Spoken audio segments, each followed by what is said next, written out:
अस्सलाम वालेकुम and welcome back to another video. मुझसे अभी भी बहुत सारे लोग पूछते हैं कि वो लोग पुर्तगाल जाना चाहते हैं या इटली जाना चाहती हैं, तो क्या उन्हें जाना चाहिए या नहीं जाना चाहिए, मैं क्या मशवरा देता हूँ। अगर तो फ़र्ज़ करें आपको पैसों की ज़रूरत नहीं है, अगर आपको जॉब की ज़रूरत नहीं है, आप सिर्फ डॉक्यूमेंट्स के लिए पुर्तगाल मूव होना चाहते हैं, तो फिर आप ज़रूर आ जाएँ वहाँ पे, क्योंकि वहाँ पे रिलेटिवली चूँकि जॉब का सबसे बड़ा मसला हो सकता है। तो आपको चूँकि पैसे आपके ऑलरेडी आ रहे हैं, वो चाहे गल्फ़ कंट्री में आप काम कर रहे होगे इसलिए मूव करना चाह रहे हो, या पाकिस्तान में आपका अच्छा खासा बिज़नेस है तो तब आप मूव करना चाहते हो, तो फिर ठीक है पुर्तगाल आ जाओ। 2 साल में आपको वो वीज़ा मिल जाता है, टेम्परेरी कार्ड मिलता है 2 साल के लिए। उसके बाद अगर आप लैंग्वेज भी कर लेते हो, जो कि बहुत ज़्यादा ज़रूरी है, तो फिर तकरीबन 5 साल बाद आपको नेशनलिटी मिल सकती है, या कुछ अर्से और ज़्यादा भी लग सकता है। वो डिपेंडिंग अपॉन आपने कितनी जल्दी वहाँ पे लैंग्वेज सीखी है, पोर्टुगीज़ लैंग्वेज सीखी है। और लैंग्वेज वहाँ पे बहुत ज़्यादा ज़रूरी होगी।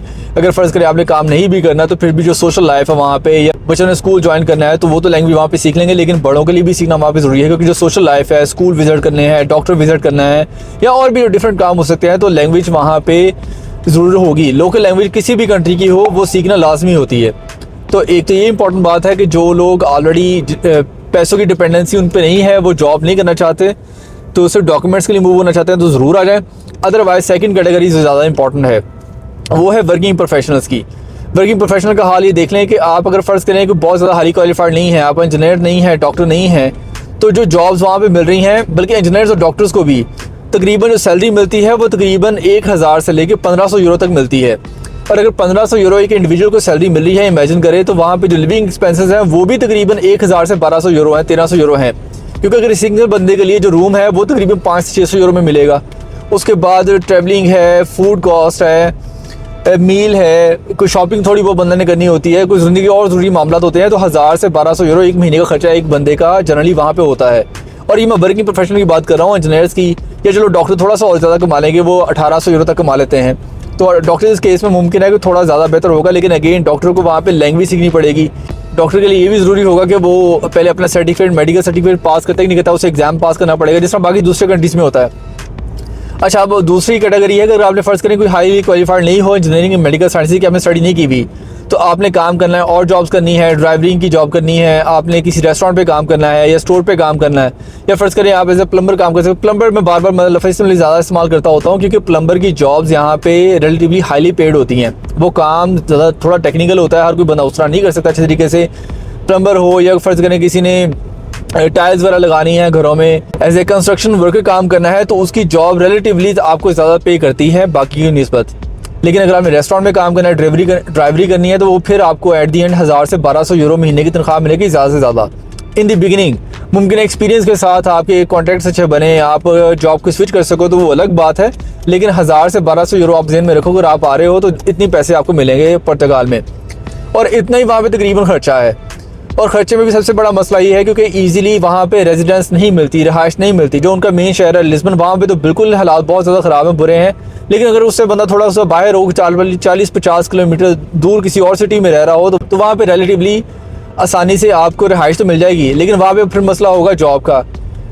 जो कोस्टल एरियाज़ हैं ना, जो साहिल समुद्र के पास पास हैं, वहाँ पे चूँकि टूरिज़म की वजह से लोग ज़्यादा आते हैं, वहाँ पे रेस्टोरेंट की जॉब ज़्यादा होती हैं, और देसी रेस्टोरेंट भी वहाँ पे बहुत ज़्यादा है। लेकिन वो अनफॉर्चुनेटली देसियों को पे अच्छा नहीं करते, ये बड़ा मसला है, क्योंकि वो अनफॉर्चुनेटली आपको इस्तेमाल करते हैं अपने फ़ायदे के लिए। अगर वो बाय लॉ पैसे पे करें आपको, तो वो तकरीबन 12 से 1500 यूरो बनते हैं। लेकिन चूँकि आपने ज़्यादा काम करना होता है, आपको पैसे कमाने होते हैं, ज़ुबान नहीं आती, तो वो फिर आपको मिस यूज़ करते हैं, और आपको एट दी एंड वही 700 से 800 यूरो, 1000 यूरो देते हैं। तो ये सबसे बड़ा मसला है पुर्तगाल का। और इस हवाले से फिर मुझे लगता है कि शायद नहीं आना चाहिए, क्योंकि एट दी एंड पर्पज़ जो भी लोग यहाँ पे आते हैं, ख़ासतौर पर पाकिस्तान से, और वो पढ़ा लिखा का फ़र्ज़ करें तबका नहीं है किसी भी वजह से, तो उनका मकसद तो एट दी एंड है जी कि हम पैसे कमाने हैं ताकि ख़ुद भी अपना गुजारा कर सकें और कुछ पैसे बचा के अपनी फैमिलीज़ को भी भेज सकें।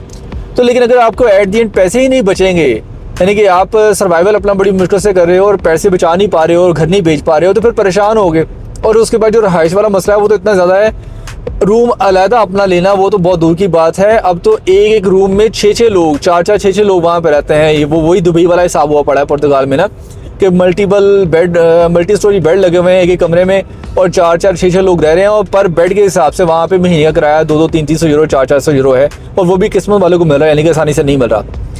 तो ये बात होगी प्रोफेशनल वर्क की। प्रोफेशनल्स की भी, अगर आप पढ़े लिखे हैं या नहीं पढ़े लिखे तो आपने सोच समझ के आना है। Language is the big barrier, सबसे बड़ा इंपॉर्टेंट मसला लैंग्वेज का होगा।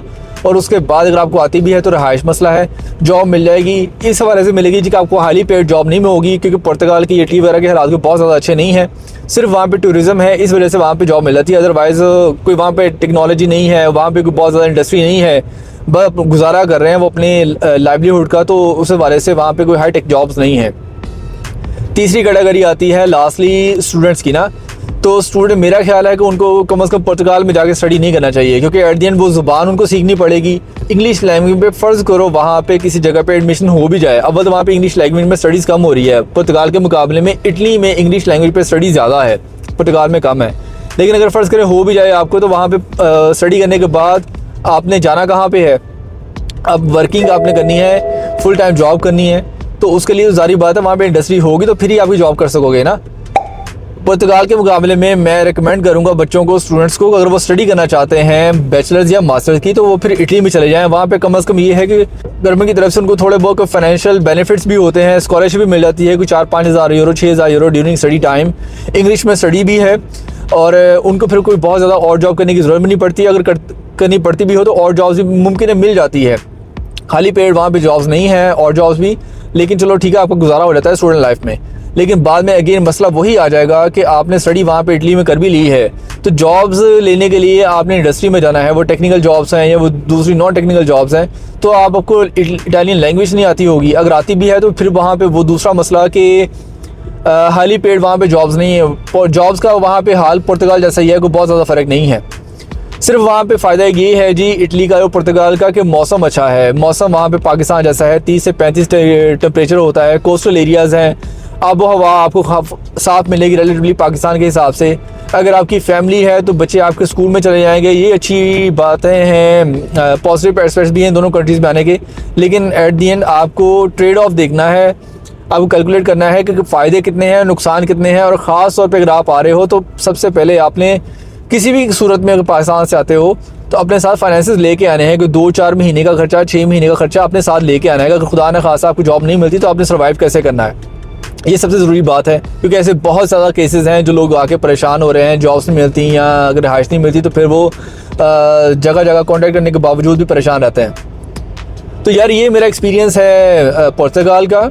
मेरा इरादा है इन समर में मैं क्वाइट पॉसिबल पुर्तगाल का चक्कर भी लगाऊंगा। वहाँ पे 1-2 और पाकिस्तानी हैं, उनसे रब्ता होके उनसे मुलाकात भी करेंगे। और इसके मुकाबले में मैं अभी भी लोगों को रिकमेंड करता हूँ, अगर आपने घर से निकलना ही है, पाकिस्तान से बाहर आना ही है, तो बेहतर है पुर्तगाल वगैरह ना आओ। फिर आप सेंट्रल यूरोप में जर्मनी है, ऑस्ट्रिया है, बेल्जियम है, नीदरलैंड्स हैं, स्कैंडिनेवियन कंट्रीज़ हैं, वहाँ पे आओ। क्योंकि आपको कम से कम एक तो लॉन्ग टर्म के लिए प्लान कर सकोगे। ज़ुबान आपको हर मुल्क में सीखनी पड़नी है, तो आप किसी भी मुल्क में चले जाओ जहाँ पर इंग्लिश नहीं है, ज़ुबान लोकल आपको सीखनी पड़ेगी। क्योंकि ज़ुबान आप सीखोगे ही तभी आप सोसाइटी में इंटीग्रेट कर पाओगे और अपनी प्रोग्रेस के लिए कोशिश कर पाओगे। तो ज़ुबान आपने हर जगह सीखनी है, लेकिन फिर वहाँ पे कम से कम दूसरे फ़ायदे और ज़्यादा हैं। खैर वो मैं बात दोबारा अब सेंट्रल यूरोप की दूसरी वीडियो में करूँगा। फ़िलहाल मेरा मकसद था कि आपको मैं ना पुर्तगाल के मतलब बताऊँ, क्योंकि उसके मतलब मुझे बार बार सवाल आता है लोगों से कि वहाँ पर जाना चाहिए नहीं जाना चाहिए। तो अब आप खुद डिसाइड कर लो कि जॉब्स पर्सपेक्टिव से, लैंग्वेज पर्सपेक्टिव से चीज़ें उसी तरह डिफ़िकल्ट हैं। और चूँकि हाईली पेड जॉब्स वहाँ पे नहीं है, तो एट दी एंड ये ना हो आप वहाँ पर जाके ज़्यादा परेशान हो। और अगर एट दी एंड आप फ़र्ज़ करो चूज़ करते भी हो कि जाना है, आपकी फैमिली है, आप चाहते हो जी कि आप 5 साल में यूरोपियन पासपोर्ट ले लो, पुर्तगाल का पासपोर्ट ले लो, तो ठीक है। लेकिन अपने साथ फाइनेंसेस लेके जाओ, अपने खर्चे के लिए पैसे वगैरह को 2-4-6 महीने के, साल के पैसे आपके पास होने चाहिए इन पॉकेट ना, तो फिर ज़्यादा ज़रूरी है, फिर ज़्यादा सेंस बनती है वहाँ पर। ठीक है जी, आज की वीडियो के लिए इतना ही। दोबारा नेक्स्ट टाइम मुलाकात आपसे दोबारा होती है किसी नई वीडियो में। टिल देन टेक केयर, अल्लाह हाफिज़।